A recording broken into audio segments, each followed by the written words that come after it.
Rien ne nous oblige à nous montrer sur les réseaux. Chacun est libre de faire et d'assumer ses propres choix.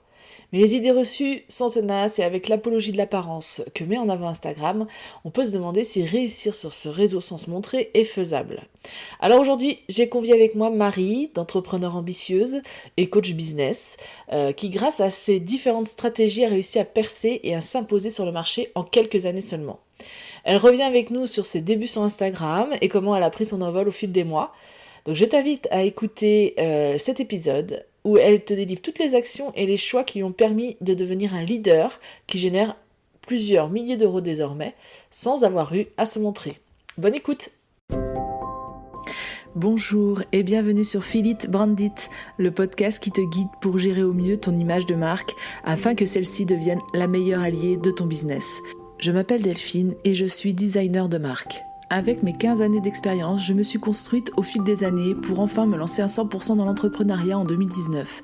Depuis, je m'épanouis à accompagner les entrepreneurs qui utilisent le web pour se démarquer et se faire connaître, à imaginer et créer une image forte et 100% alignée à leurs valeurs, leur histoire et leur ambition. Chaque semaine, tu découvriras un nouvel épisode qui te guidera dans la gestion de ton branding, un condensé d'astuces et de conseils mêlant design, stratégie et émotion pour que tu puisses les mettre en application et ainsi déployer ton identité à 360. Si tu souhaites t'épanouir dans ton activité en diffusant une image de marque juste qui va travailler pour toi et attirer les bonnes personnes, alors abonne-toi pour ne louper aucun épisode. Et si ce podcast te plaît, je t'invite à en parler autour de toi et à laisser 5 étoiles sur ta plateforme d'écoute préférée. Bonne écoute! Coucou Marie, merci d'être parmi nous aujourd'hui sur ce podcast. J'espère que tu vas bien. Oui, ça va, merci beaucoup et merci beaucoup pour l'invitation. Ça m'a fait extrêmement plaisir. Ouais, alors pour la petite histoire, je vais d'abord te présenter pour ceux qui ne te connaîtraient pas. Mhm. Donc Marie, moi je l'ai connue parce que tu nous as contacté, moi et Jo, donc Johanna qui est illustratrice, Ouais. donc sous le nom de Ojo Artist sur Insta. Mm. Tu nous as contacté il y a un peu plus d'un an Oui. pour faire une refonte totale de ton Insta, de ta communication. Mm. Vraiment, tu sentais que tu stagnais et tu avais besoin donc d'un petit bah, complètement revoir un petit peu tout cet aspect graphique, cette image que tu renvoyais. Donc on a commencé à travailler ensemble et force est de constater que tu as eu quand même un gros changement dans ton business depuis. Ouais. Et puis et donc toi tu es coach donc business et tu accompagnes les entrepreneurs pour les aider à se développer et à vraiment vivre de leur métier. Ouais. Et donc, je te laisse rectifier Non, si c'est j'ai ça. oublié des choses. Non, c'est ça. Et donc, tu as cette particularité de ne pas te montrer. Ouais. Et donc, c'était à travers ça aussi que tu nous contactais parce que donc Johanna a géré cette partie-là de ton image, c'est-à-dire qu'elle t'a créé un avatar Ouais. par lequel t'as pu après complètement communiquer, t'approprier le personnage Mhm. pour justement faire passer les messages. Ouais. En plus, elle t'a fait des gifs animés. Enfin, vraiment, on a travaillé toute cette image-là autour de ça. Ouais. Et justement, comment est-ce que tu peux nous expliquer comment tu as déjà commencé à communiquer sans te montrer justement, comment tu as réussi à un petit peu percer Ouais. sur Insta notamment? Alors, à l'heure où sera publié ce podcast, peut-être que vous me verrez vraiment parce que là, je suis en train de préparer ma big reveal. Je vais enfin me montrer. Je me Ouais. suis toujours dit que je le ferais au bon moment et ce moment est en train d'arriver. Mais effectivement, quand je me suis lancée, ma limite, ça a été de dire je ne me montrerai que quand ce sera le bon moment. Et pour le moment, ça n'est voilà, quand je suis lancée, ça ne l'était pas, D'accord. clairement. Ouais. Voilà, Ouais. je ne le sentais pas. Et j'avais vraiment ce challenge où tout le monde disait pour réussir, il faut te montrer, pour réussir, il faut te montrer. Et en fait, tout simplement, j'ai fait ma différence par la valeur que j'ai apportée. J'ai vraiment beaucoup étudié le marché. Je me suis dit qu'en valeur gratuite, on pouvait aller plus loin. Et donc, j'ai créé le concept de contenu à très haute valeur ajoutée. Ouais. Finalement, j'ai fait ma différence sur mon contenu. Et ce qui est très drôle, c'est que avant de venir te voir, j'avais plein de personnes, parce que bon, du coup, j'avais avant de venir te voir, j'avais une identité visuelle qui était bidouillée, hein, que j'avais faite moi-même avec mes petits. Ouais. Bah, comme beaucoup, hein. Voilà. Mais comme quoi, ça marche, hein, parce que quand je suis venue te voir, je faisais quand même du 10 cas par mois de façon hyper régulière. Donc, les affaires tournaient bien. Donc, comme quoi, voilà, on peut Oui, percer oui. sans, parce que ce qui compte, c'est la valeur qu'on apporte. Par contre, et ça, je tiens à le souligner, j'avais beaucoup de personnes qui venaient me dire j'adore ce que tu partages, Marie, donc je viens de voir, mais par contre, ton identité visuelle, j'accroche pas du tout. Bon, et là, je me suis dit, il y a quelque chose à faire. Et effectivement, là, j'ai fait appel à vous et j'ai eu un résultat, mais tellement à la hauteur de mes attentes. Pour moi, je compare souvent ça avec le travail en coaching en image que j'ai fait par ailleurs. Et pour moi, c'est comme, c'est comme une continuité en fait. C'est que on est vraiment allé faire quelque chose qui me ressemblait, qui en même temps allait sur le message que je voulais faire passer. Je voulais montrer que voilà, moi j'ai permis à tellement de clientes en fait de décoller et de réussir. Je voulais cette notion de premium, cette notion de tu peux t'autoriser plus, cette notion d'ambition incarnée. Et d'un autre côté, je voulais surtout pas tomber dans les clichés. Je mets du doré, de l'argenté partout, du Ouais. bling et regarde mon sac Yves Saint Laurent. Je voulais Ouais, ouais. et puis je suis arrivée aussi en vous disant, je me souviens, oh, moi j'aime le rose, donc je veux du rose. C'est vrai, c'est vrai. Voilà. Et en fait, tout a été entendu. Et effectivement, le fait que je me montre pas, pour moi, la condition pour ne pas se montrer, c'est de s'humaniser. Et donc, ça passait obligatoirement par un avatar. Parce que je pense que les feeds comme ça, où on voit pas du tout de tête, où on voit pas à qui on a affaire, on n'accroche pas. En fait, on peut pas accrocher juste Ouais. avec des mots, juste avec des caractères, etc. On doit vraiment s'identifier à un personnage. D'où la nécessité de passer par un avatar. Et là où ça a été vraiment aussi extraordinaire dans le travail que vous avez fait, je me souviens que je vous ai dit, mais moi, quand j'étais petite, moi, je n'ai pas du sang belge pour rien dans mes veines. Moi, j'adore la BD, je veux mon personnage de BD. Et c'est exactement ce que vous avez su faire pour moi. Et encore aujourd'hui, j'ai Ouais. tellement de compliments sur ma charte, on me le dit très régulièrement. Et je suis sûre que, effectivement, tu as raison, dans cette fulgurante réussite, l'identité visuelle premium que vous m'avez créée y est, mais vraiment pour beaucoup, quoi. Parce que du coup, maintenant, j'ai tout. J'ai le contenu Oui. que j'ai beaucoup travaillé, que je travaille encore beaucoup. On n'est jamais parfait, on doit toujours s'améliorer. Mais à Ouais. côté de ça, j'ai aussi une identité qui à la fois me ressemble et qui en même temps transmet le message. Ouais, c'est ça. Oui, tu as créé une harmonie finalement entre le contenu qui est de qualité et qui répond vraiment aux besoins des personnes qui te suivent. Mm. Et ça va vraiment avec toute l'image que tu renvoies, Mhm. toute cette bienveillance. On a essayé de Ouais, l'injecter dans ta charte, cette douceur aussi, ouais, parce que ta voix est quand même très douce, oui, et la voix est aussi vecteur d'image, ouais, qu'on se le dise.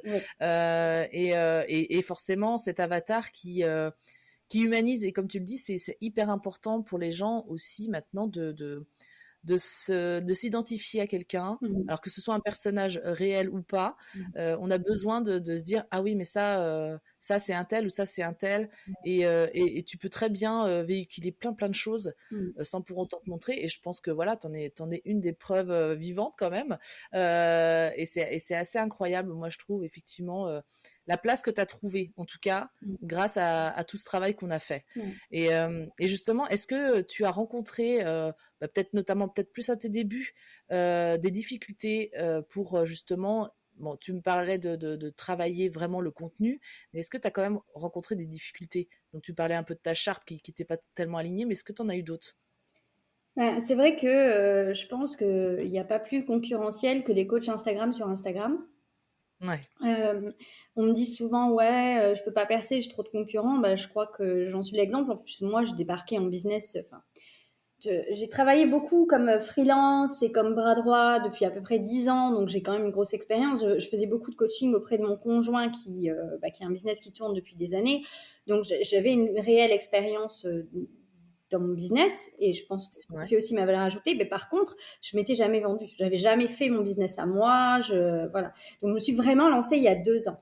Et quand j'ai débarqué, l'algorithme d'Instagram n'était déjà plus ce qu'il était. Enfin voilà quoi, c'était déjà, on disait déjà que la plateforme était saturée. Et là, la grosse question, ça a été mais comment je fais ma différence en fait. Et ça, c'est un vrai challenge. C'est vraiment d'aller chercher Et pour moi, c'est vraiment un travail que je fais beaucoup en coaching, en fait. C'est que on va aller chercher dans l'histoire de la personne, dans la personnalité de la personne, ce qui va faire son unicité. Et je suis vraiment allée me connecter fort à ce que je voulais faire ressentir. Et du coup, tu vois, en faisant ce travail intérieur, qui rejoint beaucoup le travail qu'on a fait ensemble en amont avant de créer la charte, ça m'a permis de créer quelque chose qui est plus profond. Et je pense que quand tu crées un business, tu dois vraiment aller en profondeur. C'est ce que je fais avec mes clientes. Ça permet vraiment de créer un personnage. Alors là, on voit un personnage physique, puisqu'en l'occurrence, j'ai un avatar qui me correspond. Mais moi, je dis souvent à mes coachés qu'elles ont un personnage à construire, même si elles se montrent. Parce qu'on est en représentation publique, parce qu'on est vecteur de messages, parce qu'on est porteur d'une certaine vision des choses. Et ça, tu dois le travailler. Tu dois comprendre quelle est ta conception des choses sur tel sujet. Ne pas avoir peur de cliver, ne pas avoir peur aussi de dire les choses à ta façon. Parce que finalement, c'est plus ta personnalité va être affirmée, plus il y aura des gens pour pas être contents de ce que tu dis, mais en même temps, ils ont envie d'aller voir ailleurs. Et puis plus, au contraire, ça va faire ton unicité, quoi. Et je pense que là, tout le monde dit à peu près la même chose. Sans blague, un business coach va te parler du client idéal. Youhou. Ouais, c'est ça. On va pas réinventer la roue, je veux dire. À partir d'un moment, on est obligé de traiter des mêmes thématiques. Mais par contre, ta personnalité va faire qu'on va en parler d'une façon différente. Et c'est là que les gens vont faire leur choix. Et je pense que c'est là que se rejoignent à la fois le travail sur le business. On va choisir ton positionnement, on va créer ton offre, on va choisir les mots MOTS avec lesquels tu parles. Et le travail sur la charte graphique, on va vraiment aller de façon visuelle chercher les couleurs. Mais au-delà de ça, tu vois, toi, tu m'as proposé aussi des fonds. Je sais pas comment tu appelles ça, mais des fonds graphiques. Des matières que je pouvais utiliser et qui, honnêtement, contribuent énormément à donner un rendu très, très fini à la charte. Ouais, tout est vecteur de message en fait. Donc, moi, je visualise vraiment l'identité dans sa globalité. Et effectivement, comme tu disais très bien, nous sommes vecteurs, nous, d'une certaine image, d'un certain message. Donc, autant que l'avatar, autant que les typos, autant que les couleurs, mais aussi les matières, tout ce que tu utilises en fait pour communiquer dans ton business, c'est vecteur de message et d'émotions. Les émotions aussi sont très rapproche énormément les gens. Et moi, j'utilise beaucoup ça pour justement définir un univers bien précis. Et donc, ouais, s'il y avait un conseil à donner à quelqu'un qui débute et qui veut pas forcément se montrer comme toi, ce serait d'aller plus en profondeur sur la personne ou l'image que tu veux donner à ton business. Oui, clairement, comme les gens n'ont accès qu'à ma voix, les blagues que je fais quand je suis en live, le fait que, bon, moi aussi j'aime bien prendre différentes voix comme ça. Alors des fois, je vais leur faire des personnages et puis je vais leur montrer et du coup, ça fait rire tout le monde. Tout ça, je vais un peu forcer le jeu. Je pense qu'il faut vraiment s'inspirer. Moi, je m'inspire beaucoup du travail de la scène, du travail du théâtre, du travail de la plume, du travail qu'on fait quand on écrit des livres. Je suis issue d'une filière littéraire et je pense que ça me caractérise énormément. Et effectivement, j'aime beaucoup apporter ce travail littéraire au travail de business parce que effectivement, c'est quelque chose qui permet de poser un personnage, de poser une personnalité, d'être vecteur d'authenticité. On dit souvent, ouais, il faut être authentique, attention. Et souvent, je trouve qu'on manque de profondeur dans le traitement de ce sujet. Pour moi, être authentique, c'est pas te montrer en pyjama en story. Tu peux si tu as envie, mais je pense pas que ce soit la solution. Moi, l'authenticité, c'est vraiment sur cette histoire de valeur, de personnalité, de comment tu transmets les choses. Ouais, c'est assumer toutes tes idées, même si ça plaît pas. C'est vraiment dire les choses comme toi tu le vois, parce que ta vision peut toucher aussi les gens. Enfin, vraiment, c'est comme tu dis, hein, l'authenticité, c'est vraiment un gros sujet qu'on entend régulièrement sur Instagram. Être authentique, même moi, j'essaye de le véhiculer parce que je trouve que c'est comme ça qu'on accroche. Les gens, ils en ont marre des faux semblants, ils en ont marre des images trop lisses. Donc effectivement, on a tout à y gagner à rester soi-même et à travailler cette image justement, tout ce qu'on renvoie, que ce soit à travers la voix, comme tu disais, la façon de s'exprimer, et forcément le branding. Enfin, le branding, ça englobe déjà tout ça. Donc, et d'ailleurs, quelles étapes phares tu as eues dans ton business pour justement imposer cette expertise et faire grandir si vite ta communauté? Donc tu parlais contenu de très haute qualité au début. Mmh. Est-ce que tu as eu d'autres étapes phares dans ton business? Bah, oui, en fait, je crois qu'il faut vraiment pas hésiter à se remettre en question et à s'écouter. Euh, Tu vois, au départ, quand je me suis lancée, je me suis dit, ouais, je vais être business coach. C'est bon, je vais être business coach. Et puis, en fait, business coach, je l'ai fait pendant 1 mois et demi. J'ai rien vendu. Alors, ça veut rien dire, hein, je me lançais tout juste. Et puis, j'ai fait un live en me disant, ouais, bah, je vais leur donner toutes les astuces que j'ai mises en place pour gagner mes 300 premiers abonnés Instagram en 1 mois. De toute façon, je m'en fiche, je serai jamais coach Instagram. Je termine le live et là, boum, 2 demandes de personnes qui veulent travailler avec moi pour que je les aide à percer sur Instagram. Ok. Ouais. Du coup, bah, en catastrophe, je me suis acheté une formation Instagram performante parce que je me suis dit, bah, les 2 premières séances, je sais quoi leur raconter, mais ensuite, il va falloir que, que je trouve. Oui, c'est ça. Et en fait, ça a été le début d'une aventure fantastique parce que moi, j'avais vraiment compris que j'aimais beaucoup ce réseau. Et effectivement, l'opportunité est venue suivre et j'ai trouvé de plus en plus de clients. Et puis, j'ai lancé l'InstaWin, donc ça a été le premier gros step pour mon business. Donc, tu vois, je me suis lancée en juillet 2020. Je lance l'InstaWin en décembre 2020. Donc, l'InstaWin, format coaching de groupe. Et puis, à côté, je faisais Ouais. toujours des petits coachings individuels. Et je crois que le premier gros shift, tu sais, à l'époque, je m'appelais maman entrepreneur et je pense que Oui, c'est ouais, vrai. ça fait beaucoup, beaucoup partie du branding, le nom que tu vas choisir. Je me suis rendu compte que le nom était trop petit par rapport à ce que j'avais envie d'inspirer. Et voilà, vers avril-mai 2021, c'était pas longtemps avant de te contacter, j'ai Mm. basculé sur entrepreneur ambitieuse. En ayant vraiment une vraie réflexion sur c'est quoi mes valeurs, c'est quoi que je veux inspirer. Enfin, le travail des valeurs, vous pourrez pas en faire l'économie en business. Hein. C'est pas un truc pour faire joli ou pour meubler les séances de coaching. Hein. C'est vraiment un truc fondamental. Hein.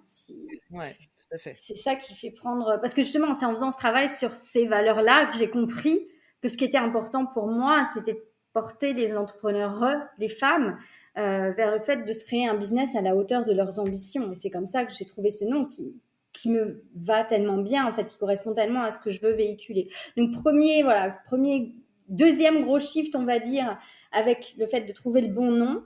Je pense que le troisième gros shift, ça a été à la fois la création de la charte qui m'a été livrée en août, si je me souviens Mm. bien, ouais, en août 2021. Et en même temps, il n'y a pas de hasard, c'est tombé avec la création de mon produit The Miracle Business, parce que je me suis rendu compte que l'InstaWin, c'était bien, mais qu'en fait, je faisais beaucoup plus que de l'Instagram. Dans mon travail d'accompagnement des clientes, on va beaucoup plus en profondeur que ça. On travaille le positionnement, on travaille l'offre, on peut travailler d'autres médias parce que j'ai une grosse expérience sur le digital depuis plus de 10 ans, donc je connais très bien comment bercer sur différents médias. Et là, vraiment, quand j'ai créé, ça a été un gros saut en avant cette offre-là, parce que je savais que moi, je vendais bien sur de l'Instagram, mais j'avais pas encore bien vendu sur purement du business coaching. Je savais pas si j'en Ouais. serais capable. Et là, ça a été de la folie, puisque bah, tu le sais, hein, 2021, j'ai fait un demi-million de chiffre d'affaires. Donc, Mm. ça s'est vraiment bien, bien vendu. Puis c'est un travail fantastique parce que du coup, tu vas en profondeur dans le business, tu as une vraie relation avec les clientes et ça a été juste génial. Donc, je pense que c'est ça, voilà, les trois grands piliers, les trois grandes étapes par rapport à tout ce qui m'est arrivé, quoi. Ouais, et finalement, en faisant quelque chose dont tu pensais pas du tout, tu as fait ça spontanément, ce premier live. Finalement, c'est là qu'a tout déclenché Ouais. les choses et ton raisonnement et ton positionnement ensuite. Au final, voilà, en faisant quelque chose de spontané, voilà, t'as réussi à capter le truc et puis à le transformer en quelque chose qui maintenant te correspond à 200%.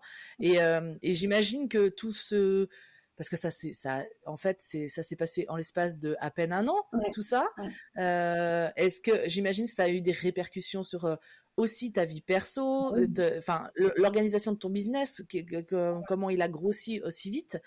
Comment tu as géré justement toutes ces répercussions-là? Ça a été effectivement des grosses répercussions parce que bah déjà on a changé de pays. puisqu'on s'est installé aux Émirats Arabes Unis, donc à 2 pas de Dubaï, en mars 2022. Donc ça faisait des années qu'on en rêvait. Et clairement, moi qui suis quelqu'un qui a beaucoup voyagé, qui a beaucoup été expatrié, dans ce pays qui a été construit et qui est construit par des expatriés, je me sens tellement bien. Je sens que j'ai vraiment trouvé là où je suis destinée à vivre, quoi. Je ne saurais pas te dire plus que ça, mais je sens vraiment que je suis au bon endroit. Donc ça a changé beaucoup de choses pour moi. Ça a changé aussi beaucoup de choses parce que du coup, petit à petit, j'ai dû non seulement déléguer assez vite, mais aussi trouver des coachs experts avec qui travailler, puisque je ne pouvais plus porter toute seule le projet. Bah oui. Donc là, c'est encore faire basculer son business dans une autre dimension. C'est pas évident à faire. Tu sais, quand tu te lances là-dessus, tu sais pas combien tu vas les payer, tu sais pas comment tu vas les trouver, tu sais pas. Puis en fait, c'est aussi de plus en plus faire confiance à son intuition et se reconnecter à l'intérieur. Et on néglige trop cette facette-là dans le business, alors qu'en fait, on est naturellement bien guidé vers ce qu'il faut qu'on fasse. Et ça a été, voilà, tout simplement des rencontres, beaucoup de clientes à moi, en fait, qu'aujourd'hui, je fais intervenir en tant qu'experte parce que je connais leurs valeurs, en fait. Je suis très, très bien placée pour savoir ce qu'elles apportent et en fait, je les veux dans mon équipe. Et aujourd'hui, entrepreneur ambitieuse, de plus en plus, ça devient une histoire d'équipe, une histoire de famille, entre guillemets. Et c'est ça qui est beau, quoi. C'est que maintenant, je suis plus toute seule à porter ce projet-là et de plus en plus. Et je pense que c'est pour ça aussi que c'est le moment pour moi de me montrer, c'est que maintenant, Marie, de plus en plus, n'est pas seule à porter entrepreneur ambitieuse. Donc maintenant, pour moi, je peux me montrer, c'est pas un souci. Ouais. Ouais, non, mais c'est et comme tu dis, choisir des partenaires, des gens qui vont aussi porter le nom d'entrepreneur ambitieuse, c'est quand même un choix qui peut faire peur et au final, en écoutant, comme tu l'as fait, tu l'as expliqué, hein, en écoutant ton feeling, en écoutant et puis en piochant entre guillemets dans les connaissances que tu avais autour de toi, ça s'est fait assez naturellement finalement et c'est chouette de voir que en peu de temps tu as eu ce changement-là aussi vis-à-vis de du fait que tu veuilles te montrer. Et je trouve que c'est chouette de voir tout ça. En tout cas, ton parcours force à l'admiration. Moi, je trouve que c'est vraiment un exemple hyper inspirant. Et du coup, maintenant, ou dans les mois à venir, comment tu envisages justement la gestion de ton image de marque? Si tu te montres, quel step t'envisages par rapport à ça? Je pense que ça peut être intéressant pour quelqu'un qui veut se montrer. C'est que à partir du moment où j'ai pris la décision, alors moi, je suis du genre à prendre des décisions très vite. Hein. À partir du moment où c'était bon, à partir du moment où c'est rentré dans ma tête, mais Marie, est-ce que c'est pas le moment de te montrer? Oui, c'est vrai. Bon, alors boum, action-réaction. Je trouve une photographe pour un shooting, quoi. C'est bon. En fait, je pense que ce qui est important, c'est d'établir un process. Honnêtement, tout le monde s'en fout. Et je pèse mes mots, que vous vous montriez ou pas. Il n'y a que pour vous que ça a de l'importance. Parce qu'il y a tellement de monde qui se montre sur Instagram. Les gens... les gens... Alors, si vous ne vous montrez pas pendant un certain moment, il y a une sorte d'attente. Ça va être le cas pour moi. Tout le monde attend un petit peu, c'est qui marie, machin, blablabla. Donc, qu'est-ce que j'ai fait? J'ai établi un process, en fait. Je vais commencer par donc la première des choses, j'ai pris rendez-vous avec une super photographe, on va bien choisir les tenues, le lieu, ce que j'ai envie de véhiculer, et puis je choisirai une très belle photo parmi toutes les photos qu'on aura prises. Et au niveau du process, première étape, boum, un beau matin, tu reçois la photo de Tata Marie sur ton feed. Ça y est, c'est fait. C'est fait. Voilà. Je pense que la deuxième étape, ce sera en story. Parce que en story, tu filmes la vidéo et puis si ça te va pas, tu recommences et puis ça dure 1 minute, 1 minute 30. C'est pas la mer à boire, voilà. Et puis la troisième étape, ce sera un live parce qu'à partir du moment où je me montre, il est hors de question que vous continuiez à ne pas me voir en live, aussi simple que ça, tu vois. Et il y a quand même, quand tu ne te montres pas et quand tu veux te montrer, et ça, j'ai eu plusieurs clientes qui ont eu le cas, il y a quand même une peur, il y a quand même quelque chose à dépasser parce que tu dévoiles quelque chose que tu ne dévoilais pas auparavant. Donc, je pense, il faut vraiment aller identifier qu'est-ce qui te fait peur, qu'est-ce qui t'effraie. Ça permet vraiment de mettre le doigt sur les choses, de résoudre certaines choses, s'il y a des choses à résoudre. Parce que parfois, tu peux avoir des peurs qui peuvent être justifiées par des expériences, par une histoire, par des complexes. Enfin, tout ça, c'est à travailler. Mais une fois que ce travail-là, il est fait, je pense que le plus simple, c'est effectivement d'établir un process de big reveal que tu maîtrises du début à la fin, et puis de penser à tous les avantages que tu vas avoir à te montrer. C'est-à-dire qu'à partir du moment, oui, tu peux réussir sans te montrer, mais à partir du moment où tu te montres, on va pas se le cacher, c'est plus facile. Moi, là aussi, je vais pouvoir commencer à aller sur TikTok, parce que je suis allée sur TikTok. Ah oui. Clairement, quand tu ne te montres pas, TikTok, c'est nul. T'as rien, ça fonctionne pas, tu vois. Ouais, donc, ouais, non, c'est vrai que... Mais, comme tu dis, hein, si à la base, tu avais fait ce choix-là, c'est bien qu'il y avait certainement soit une volonté, oui. Ou toute simple, hein, c'est vrai, tu n'es pas obligé de te montrer sur les réseaux, sur le web, voilà. Mais là, tu passes un step, tu passes une étape quand même et comme tu dis, il y a de latence, c'est inévitable. Ouais. Les gens se demandent qui se cache derrière Marie, cet avatar bien sympa, que tu as créé quand même une belle communauté maintenant, et c'est inévitable, il y a de l'attente. Et que tu fasses par étapes comme ça, moi je trouve ça intelligent, ça va créer de l'engouement, ça va redonner aussi, même pour toi, je pense que ça va te donner une espèce de souffle différent à la façon dont tu vas te communiquer. Et comme tu dis, tu vas pouvoir peut-être étendre tes compétences et ton savoir sur TikTok, sur d'autres réseaux que tu t'osais pas explorer jusqu'à maintenant. Ouais. Mais c'est super sympa. Et je trouve ça chouette maintenant que tu passes cette étape et que tu le vives aussi avec une certaine équipe que tu t'es créée. Ça te donne de la force aussi. Ouais. Et Entrepreneur Ambitieuse va avoir un autre souffle. Moi, je pense vraiment à ça. Je pense que ça va vraiment dynamiser ton compte, même si en soi, comme tu dis, hein, qu'on voit ou pas la personne. Mais quand là, il y a une étape qui est franchie, c'est inévitable que ça va créer de l'engouement. Ouais. C'est sûr. Tu vois, il y a deux choses qui me sont venues pendant que tu parlais. La première, c'est que pourquoi je me suis pas montrée à la base par protection. C'est-à-dire que mon mari était déjà sur les réseaux sociaux, il avait déjà un business qui tournait, et c'est vrai que souvent, quand il se rendait à des événements, il était reconnu parce que tout simplement, à partir du moment où tu montres ta tête sur Facebook ou ailleurs, les gens te reconnaissent après quand ils te voient, etc.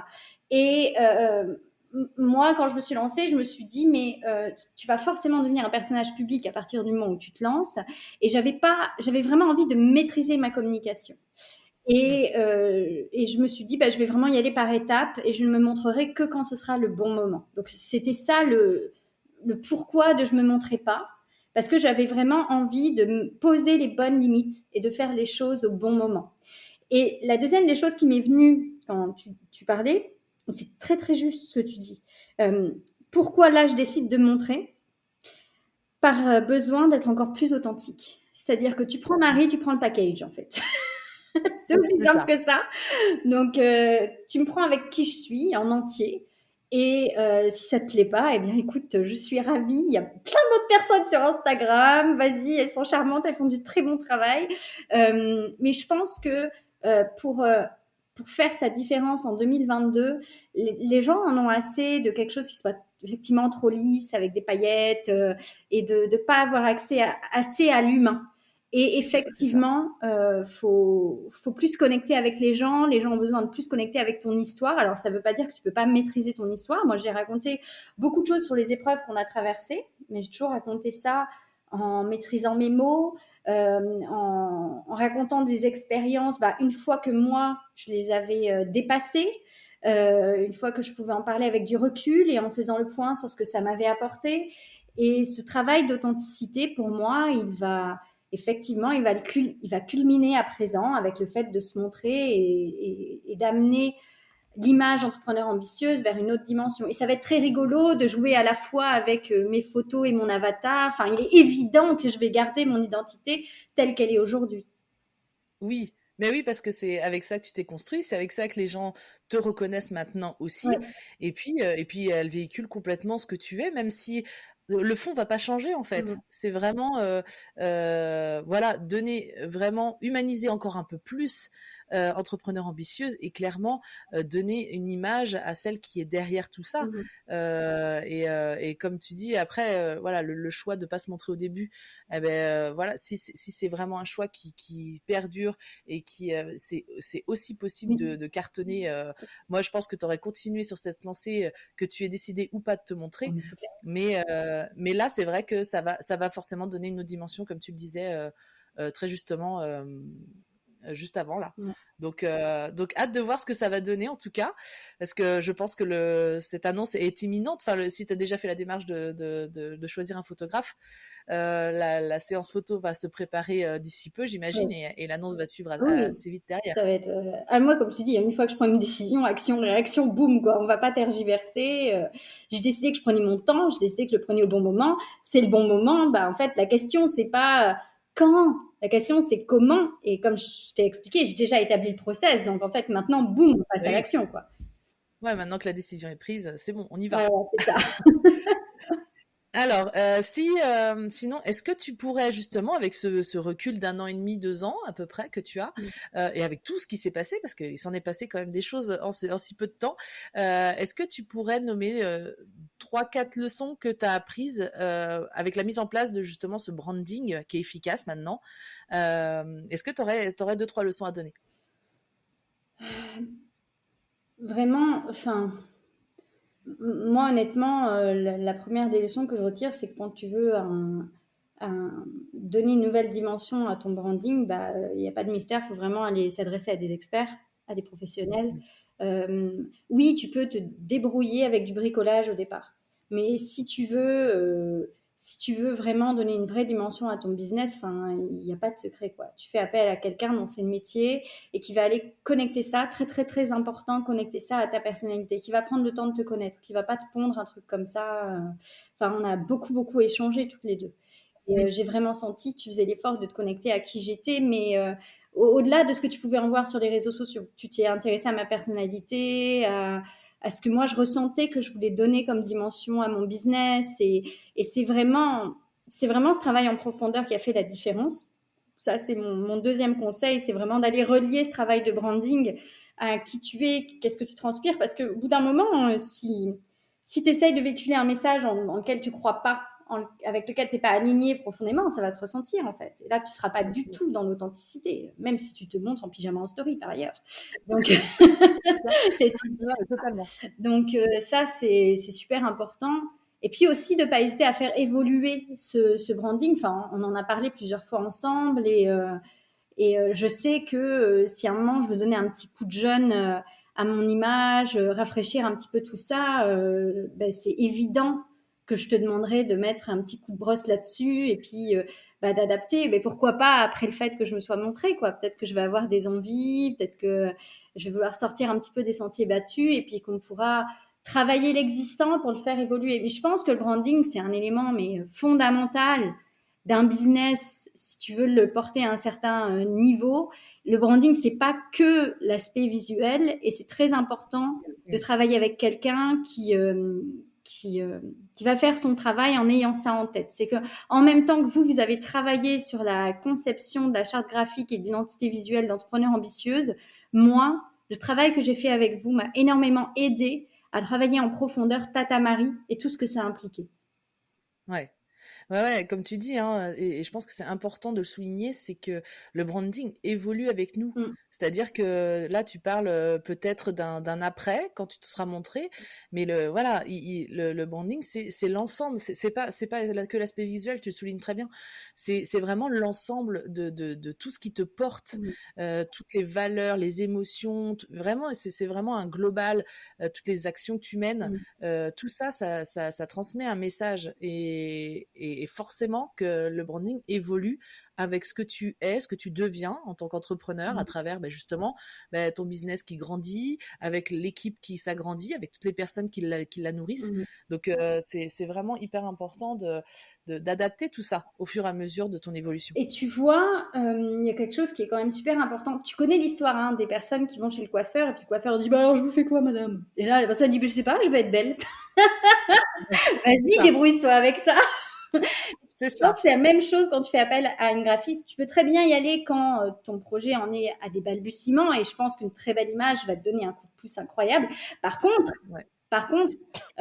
moi, pour le coup, je suis très contente d'avoir fait appel à toi une fois que j'avais un petit peu de bouteille et de bagages parce que si j'étais venue te voir au départ et que je t'avais dit « Ah bah, je suis business coach. Voilà, vas-y, débrouille-toi avec ça. » T'aurais pas eu grand-chose à te mettre sous la dent, en fait. Et je pense que aussi, un des secrets de la réussite de notre collaboration, évidemment, votre professionnalisme, votre expertise, ça c'est évident, mais aussi le fait que moi, je savais où je voulais aller. Je savais pas, tu te souviens, hein, tu m'avais dit, est-ce que tu as des idées de couleurs et tout, je dis, alors là, je ne sais pas. Donc, je vous ai vraiment laissé faire le job. Mais par contre, en termes de valeur, en termes d'idéaux, en termes de personnalité, en termes de ressenti, je savais là où je voulais aller. Et ça a beaucoup aidé, je pense. Oui, non, mais comme tu le dis, alors effectivement, on peut faire appel à moi ou à n'importe quel graphiste au début, hein, comme tu le dis, mais la maturité et l'expérience que tu acquiers dans les premiers temps, ça te fait quand même changer beaucoup de choses dans ta manière de voir de voir ou d'appréhender ton business. Ouais. Moi-même, hein, je suis passée par là et n'importe qui passe par là. C'est inévitable parce qu'on se rend pas compte au début de tout ce que ça implique. On se rend pas compte, on n'est pas forcément sûr de nos choix au début non plus. Comme tu disais, au début, tu t'es lancé comme ça et puis au final, tu as affiné, tu as fait des choix et puis tu as vu que ces choix-là, ça te correspondait. Et quand tu as cette maturité-là, quand tu sais que c'est ton image clairement qui fait défaut entre guillemets parce qu'il y avait peut-être pas que ça, mais en l'occurrence là pour toi, tu savais que tu avais des retours négatifs sur ça. Eh ben là voilà, quand tu sais où tu vas et quand tu sais que c'est ça qu'il faut travailler, là le travail avec quelqu'un de professionnel va t'aider clairement à faire changer les choses. Et je le vois dans tous mes accompagnements, à chaque fois que la maturité est là et que les choix sont déjà bien définis, eh ben après ça change complètement les choses. Exactement. Ouais. Et donc, on arrive quand même, tu vois, vers la fin de cette petite interview. Un dernier petit conseil que tu pourrais donner à ceux qui écoutent en tant que coach business ou simplement en tant qu'entrepreneur. Est-ce que tu aurais un dernier petit conseil ou autre à donner à ceux qui nous écoutent? Moi, je me souviens d'un épisode de podcast que j'ai fait et qui a été assez fou et qui a eu des répercussions énormes à la fois sur les personnes qui l'ont entendu et sur moi et ma façon d'appréhender le business. Et ça a été qu'à un moment, en fait, j'ai osé revisiter mon histoire à l'aune de mon entreprise. J'ai une vision très très haute de ce qu'est un business et une entreprise et je pense vraiment que c'est lié à une mission de vie. Et j'ai revisité mon histoire, mais depuis que j'étais gamine. Et je me suis dit, mais en fait, t'avais ce talent-là parce qu'après, t'aurais ce projet. Ça, t'as vécu cette expérience-là parce qu'après, t'aurais ce projet. Ça, et en fait, en revisitant toute mon histoire à l'aune de ce projet de business, j'ai mis le doigt sur la notion dont je parle beaucoup maintenant, qui est la notion de destinée. Et je pense pas que ce soit ni de l'arrogance, ni de la... Je pense qu'on a tous quelque chose à faire sur cette terre et je pense que les entrepreneurs sont quand même une population qui ont beaucoup l'altruisme et la contribution à cœur et oser revisiter sa propre histoire à l'aune de ce business qu'on a créé et de cette contribution au monde qu'on a créé, ça lui donne encore plus de puissance, ça lui donne encore plus de force. Et moi, je sais que quand j'ai eu vraiment ce moment, ce niveau de conscience qui est venu à moi où j'ai revisité mon histoire à l'aune de ma destinée, de pourquoi j'avais été là, en fait, qu'il fallait vraiment que je crée ce projet et que ce projet allait bien au-delà de ma petite personne, et qu'il avait vocation à aider des personnes autour de moi. Ce jour-là, je crois que j'ai vraiment mis le doigt sur la vraie profondeur d'entrepreneur ambitieuse. Et j'ai vraiment compris ce jour-là que, ouais, quelles que soient les difficultés, il faudrait que je m'accroche, il faudrait que j'aille au bout et que je lâche rien parce que c'était pas juste une question de moi, c'était pas juste une question de fric, ça allait vraiment bien au-delà. Ouais. Ouais, c'est hyper intéressant comme conseil parce que, enfin, moi en tout cas, ça me parle beaucoup. C'est quelque chose sur lequel je suis de plus en plus vigilante, en tout cas. Et je pense qu'on a tous à y gagner, au moins de se dire, mais vraiment, quelle est ma mission ici, sur Terre, et qu'est-ce que j'ai envie de faire vraiment au plus profond de moi. Et c'est vrai qu'on a on a tous une destinée. C'est quelque chose. Sur lequel j'ai travaillé il y a pas très longtemps avec quelqu'un en particulier et c'est assez hallucinant quand tu t'y intéresses Ouais. tout ce qui nous est prédestiné et les points de détail sur lesquels tu peux t'accrocher, comme là, toi, tu as revisité un petit peu toute ton enfance, tu es revenu en arrière sur des événements phares sur lesquels voilà, tu as donné sens en fait par rapport à ce que tu fais maintenant. Ouais. Et c'est vrai que je pense qu'on a tous à y gagner en tout cas d'aller écouter ton épisode. Hein, c'est Entrepreneur ambitieux, je l'imagine, le nom du podcast. Ouais. Voilà. Et puis peut-être de se poser, puis de s'interroger sur ça. Ça peut être très intéressant et c'est toujours utile de toute façon. On apprend toujours à mieux se connaître. Et quand on se connaît mieux, de toute façon, après, la vision est d'autant plus claire, je pense. Exactement. Un dernier petit point sur tes actualités. Est-ce que tu peux dire, bon, on en a un peu parlé sur le fait que tu vas te montrer, mais au-delà de ça, est-ce que tu as d'autres actualités et des endroits où on peut facilement te contacter ? Alors, vous pouvez toujours me contacter sur mon compte Instagram, hein, c'est Entrepreneur Ambitieuse. Il y a donc le podcast Entrepreneur Ambitieuse également, qui me tient très très à cœur. Au niveau de mes actualités, je lance une nouvelle offre. Pendant longtemps, j'ai eu soit l'InstaWin, soit le coaching premium, qui est plus à destination des entrepreneurs qui sont plus avancés, qui font des ventes et puis qui veulent atteindre le seuil, entre guillemets, magique des 10 cas par mois. Mais là, je lance un projet intermédiaire, une offre intermédiaire pour les entrepreneurs qui veulent vendre, tout simplement, qui veulent vivre de leur business, qui veulent comprendre c'est quoi un système de vente qui fonctionne, c'est quoi la routine de vente que tu peux mettre en place chaque jour pour réussir à attirer à toi de façon naturelle et organique des prospects qui potentiellement seront tes clients.